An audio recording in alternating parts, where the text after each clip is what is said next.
रूस और यूक्रेन के बीच लंबे समय से वॉर चल रही है और ये कब रुकेगी इस बारे में किसी को मालूम नहीं है।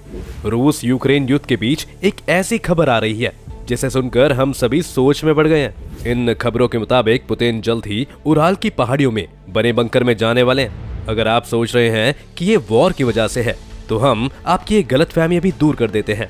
पुतिन के बंकर में जाने के पीछे की वजह वॉर नहीं है, बल्कि हाल ही में एक फ्लू ने रूस के कई ऑफिशियल्स को इफेक्ट किया है। अगर पुतिन बंकर में जाते हैं तो वो फ्लू से बचने के लिए ही जाएंगे। रूस देश के हर कोने से फ्लू की रिपोर्ट्स लगातार आ रही हैं। फैक्चुअल बेसिस पर पुतिन के करीबी ऑफिशियल्स भी इससे इन्फेक्ट हो चुके हैं। द मिरर की एक रिपोर्ट के मुताबिक पुतिन की मेडिकल कंडीशन पहले से ही ठीक नहीं है और इन्हीं चिंताओं की वजह से वो नए साल तक बंकर में जाने को तैयार हैं। पुतिन ने इस महीने अपनी एनुअल पीस प्रेस कॉन्फ्रेंस को कैंसिल कर दिया है। ये प्रेस कॉन्फ्रेंस उनके राष्ट्रपति बनने के बाद से रेगुलर बेसिस पर की जा रही थी। हालांकि पुतिन के पार्लियामेंट को एड्रेस करने वाले सेशन को अभी कैंसिल नहीं किया गया है, लेकिन ऐसा माना जा रहा है कि पुतिन अगर बंकर में जाते हैं तो प्रेस कॉन्फ्रेंस की तरह इसे भी कैंसिल करने का प्रस्ताव दिया जा सकता है।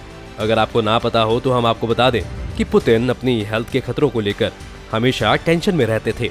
एग्जाम्पल के लिए रूस और यूक्रेन के बीच के वॉर को शुरू होने से पहले जब फ्रांस के राष्ट्रपति ने पुतिन से मुलाकात की थी तो दोनों के बीच एक लंबी टेबल थी।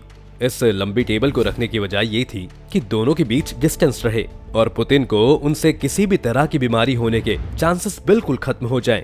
पुतिन की बीमारी की भी आती रही है अफवाह। अब पॉलिटिक्स एक ऐसी चीज है जिसमें कभी भी किसी भी स्टेटमेंट को फेस वैल्यू पर नहीं लिया जा सकता है। इसी वजह से ऐसी अफवाहें भी लगातार आ रही हैं जिसमें ये कहा गया है कि पुतिन कैंसर जैसी कई और बीमारियों से पीड़ित है। ऐसा माना जाता है कि पुतिन इस समय पैनक्रिएटिक कैंसर से जूझ रहे हैं। ऐसा माना जाता है कि पुतिन एक ब्रेन डिसऑर्डर से भी जूझ रहे हैं जो कि कैंसर में दिए गए एस्टेरॉइड्स की वजह से होता है। इस बात में कोई शक नहीं है कि अपनी बीमारियों की वजह से पुतिन एस्टेरॉइड्स के डोज जरूरत से ज्यादा ले रहे हैं। इसी वजह से हाल ही में उनका बिहेवियर काफी अजीब होता जा रहा है, जो ज्यादातर समय गुस्से में रहते हैं और कुछ एक्सपर्ट्स के मुताबिक ये उनके कोर्शियल एस्टेरॉइड्स के कंजप्शन की वजह से हो रहा है। इसके साथ ही ऐसी खबरें भी आ रही हैं कि यूक्रेन के पास एक ऐसा वेपन हाथ लग चुका है जिससे वो रूस के मेजर सिटीज को बिना किसी परेशानी के टारगेट कर सकता है। यानी कि रूस अब यूक्रेन की उंगलियों पर नाच रहा है। इस बात ने पुतिन को डरा दिया है और इसी वजह से वो बंकर में छुपने जा रहे हैं। पिछले हफ्ते सैकड़ों किलोमीटर दूर से यूक्रेन ने रूस के 2 हवाई ठिकानों को अपना निशाना बनाया था। परिवार के साथ बंकर में जाएंगे पुतिन। रिपोर्ट्स के मुताबिक पुतिन और उनके करीबी परिवार के सदस्य भी इस बंकर में जाएंगे, जिसमें अलीना काबाएवा भी शामिल हैं। जिन लोगों को ना पता हो हम उन्हें बता देते हैं कि वो एक रशियन पॉलिटिशियन और मीडिया मैनेजर हैं। कहा तो ये भी जा रहा है कि अलीना काबाएवा का 14 साल से पुतिन के साथ एक गैर संबंध रिश्ता चल रहा है। आज तक इन दोनों में से किसी ने भी इस बात को कबूल नहीं किया है। खैर, वापस मुद्दे पर आए। ये सभी उराल की पहाड़ियों में मौजूद बंकर में अपना नया साल मनाएंगे। सामान्य तौर पर वो ब्लैक सी में अपनी छुट्टियां मनाते हैं। ज्यादातर रूसी लोग 25 दिसंबर को क्रिसमस नहीं मनाते हैं, लेकिन नए साल से 7 जनवरी तक ऑर्थोडॉक्स क्रिसमस तक छुट्टियों का लुत्फ उठाते हैं। ऐसा हो सकता है कि पुतिन 7 जनवरी से पहले इस बंकर से बाहर नहीं निकलेंगे। इसी के साथ पुतिन के बंकर में जाने की एक और थ्योरी सामने आई है। चलिए अब आपको उसके बारे में भी बता देते हैं। अमेरिकन ऑफिशियल्स के मुताबिक यूक्रेन ने रूस के एक बड़े जनरल को मारने की योजना बनाई थी, जबकि अमेरिका ने उसे ऐसा करने से मना किया था। दरअसल अप्रैल में 66 वर्षीय Russian chief of general staff Valery Gerasimov ने कथित तौर पर फ्रंट लाइंस पर जाने की एक गुप्त योजना बनाई थी और इस योजना को यूक्रेन खत्म करना चाहता था। न्यूयॉर्क टाइम के मुताबिक अमेरिका के अधिकारियों ने यूक्रेन को चेतावनी दी थी कि जनरल वालेरी गेरासिमोव को अगर मार गिराया तो ये जंग एक भयंकर मोड़ ले लेगी। ऑफिशियल्स के मुताबिक अमेरिका ने यूक्रेन की मदद के लिए कमिटमेंट जताई थी, लेकिन वो यूएस और रूस के बीच जंग छेड़ना नहीं चाहते थे। ऐसा माना जाता है कि रूस के पास करीब 6000 परमाणु हथियार हैं जो पूरी दुनिया में 200-300 मिलियन लोगों की जान ले सकते हैं। अब आप सोच रहे हैं कि आखिर इन सभी बातों का पुतिन के बंकर में जाने से क्या लेना देना है, तो इसका जवाब ये है कि इस वॉर में अगर न्यूक्लियर वेपन्स का इस्तेमाल होना शुरू हो जाता है तो पुतिन के लिए उस बंकर से सेफ और कोई जगह नहीं हो सकती। इन सभी स्पेकुलेशंस में से यूक्रेन के राष्ट्रपति वोलोदिमीर ज़ेलेंस्की ऐसे समय में अमेरिका पहुंचे जब रूस के यूक्रेन पर हमले का 300वां दिन था। इस ऑफिशियल ट्रैवल के दौरान उनका रिस्पेक्ट और खुशी के साथ स्वागत किया गया था। इस दौरान ज़ेलेंस्की ने दुनिया भर के लोगों का मुश्किल घड़ी में यूक्रेन का साथ देने के लिए शुक्रिया अदा किया और अमेरिका के राष्ट्रपति को बाइडेन के ओवल ऑफिस में ज़ेलेंस्की का स्वागत किया और दोनों ने वहां बातचीत की। ज़ेलेंस्की जब वहां अपनी बात रखने के लिए पहुंचे तो अमेरिकी सांसदों ने खड़े होकर उनका अभिवादन किया और उनके लिए जोरदार तालियां बजाई। ज़ेलेंस्की ने कहा, हमने दुनिया के दिमाग में ये बात डाल दी है कि यूक्रेन ने रूस को हरा दिया है। इसी दौरान ज़ेलेंस्की ने बाइडेन को यूक्रेनी सैन्य पदक the cross of military merit भी सौंपा। ये विशेष पदक इस साल की शुरुआत में एक यूक्रेन अधिकारी को युद्ध के मैदान में एक इम्पोर्टेंट रोल को निभाने के लिए दिया गया था।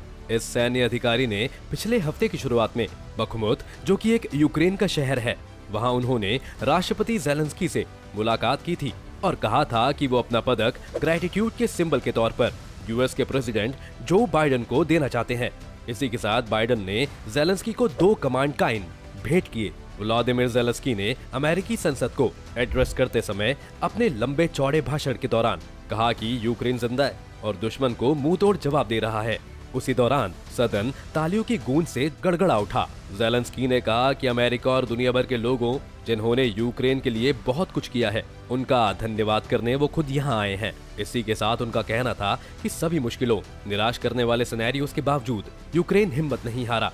यूक्रेन डटकर खड़ा रहा। आपका पैसा कोई खतरा नहीं है।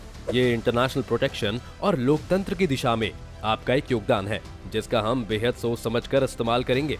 ज़ेलेंस्की की यात्रा से कुछ समय पहले अमेरिका ने यूक्रेन को 1.85 अरब डॉलर की मिलिट्री एड देने की घोषणा की थी, जिसमें पैट्रियट मिसाइल की बैटरी भेजना भी शामिल है।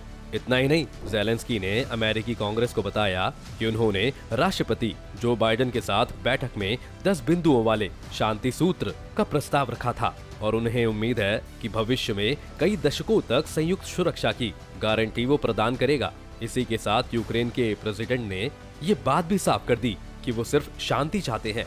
यूक्रेन पहले ही कई प्रस्तावों की पेशकश कर चुका है। ज़ेलेंस्की ने कहा कि वो पहले यात्रा पर आना चाहते थे, लेकिन इस समय उनकी ये यात्रा दिखाती है कि यूएस की मदद से सिचुएशन अब कंट्रोल में आ चुकी है। उन्होंने कहा कि यूक्रेन के लोग सम्मान के साथ स्वतंत्रता के लिए लड़ाई जारी रखेंगे, यानी कि आने वाले समय में इस वॉर के रुकने की कोई भी पॉसिबिलिटी नहीं है। अब यूएसए का यूक्रेन को सपोर्ट देना पूरी दुनिया के सामने आ चुका है और जैसी सिचुएशन अभी हम सबके सामने खड़ी है, उसके मुताबिक आगे भी यूएसए यूक्रेन को सपोर्ट देना जारी रखेगा। ऐसे समय में पुतिन का बंकर में जाना और भी कॉम्प्लिकेटेड बन जाता है। उनका करंट माइंडसेट देखकर ऐसा भी हो सकता है कि वो यूएसए और यूक्रेन की दोस्ती से सहम गए हो। खैर, ये तो आने वाले समय में ही पता चल जाएगा कि पुतिन आखिर बंकर में क्यों गए। तो आपका इस बारे में क्या ख्याल है? क्या आपको लगता है कि पुतिन डर के मारे बंकर में छुपने जा रहे हैं, या फिर उनका बंकर में जाना रूस की कोई नई साजिश है? आप हमें अपने व्यूज कमेंट सेक्शन में बताएं। अगर आपको ये वीडियो पसंद आई हो तो लाइक और शेयर का बटन जरूर दबाएं। बाकी जितने भी लोग हमारे चैनल पर पहली बार आए हैं वो सब्सक्राइब और बेल आइकन का बटन दबाएं, ताकि हमारी आने वाली सभी वीडियोस की नोटिफिकेशन आप तक सबसे पहले पहुंच जाए।